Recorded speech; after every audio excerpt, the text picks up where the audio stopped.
of Assyria. In that day the Lord will whistle for flies from the distant streams of Egypt, and for bees from the land of Assyria. They will all come and settle in the steep ravines, and in the crevices in the rocks, on all the thorn bushes, and at all the water holes. In that day the Lord will use a razor hired from beyond the river, the king of Assyria, to shave your head and the hair of your legs, and to take off your beards also.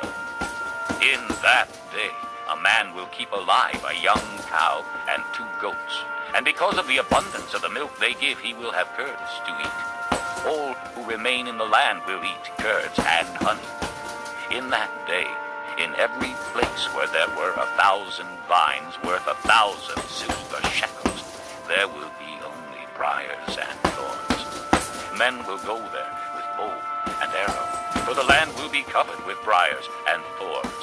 As for all the hills once cultivated by the hoe, you will no longer go there, for fear of the briars and thorns. They will become places where cattle are turned loose and where sheep run. Chapter 7.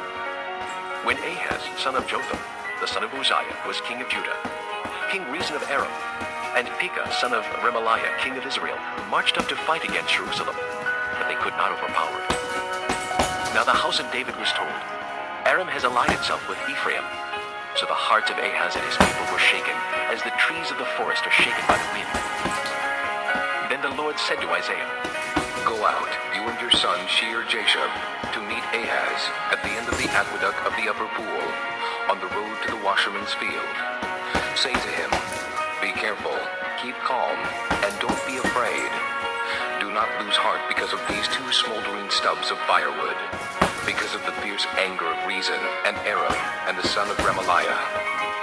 Aram, Ephraim, and Remaliah's son have plotted your ruin, saying, Let us invade Judah. Let us tear it apart and divide it among ourselves, and make the son of Tabiel king over it.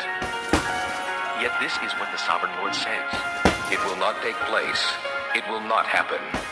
For the head of Aram is Damascus, and the head of Damascus is only Rezin. Within 65 years, Ephraim will be too shattered to be a people. The head of Ephraim is Samaria, and the head of Samaria is only Remaliah's son. If you do not stand firm in your faith, you will not stand at all. Again the Lord spoke to Ahaz. Ask the Lord your God for a sign, whether in the deepest depths or in the highest heights.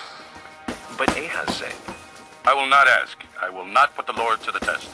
Then Isaiah said, Hear now, you house of David. Is it not enough to try the patience of men? Will you try the patience of my God also? Therefore the Lord himself will give you a sign. The virgin will be with child, and will give birth to a son, and will call him Emmanuel. He will eat curds and honey when he knows enough to reject the wrong and choose the right. But before the boy knows enough to reject the wrong and choose the right, the land of the 2 kings you dread will be laid waste. The Lord will bring on you and on your people, and on the house of your father, a time unlike any since Ephraim broke away from Judah. He will bring the king of Assyria. In that day the Lord will whistle for flies from the distant streams of Egypt, and for bees from the land of Assyria.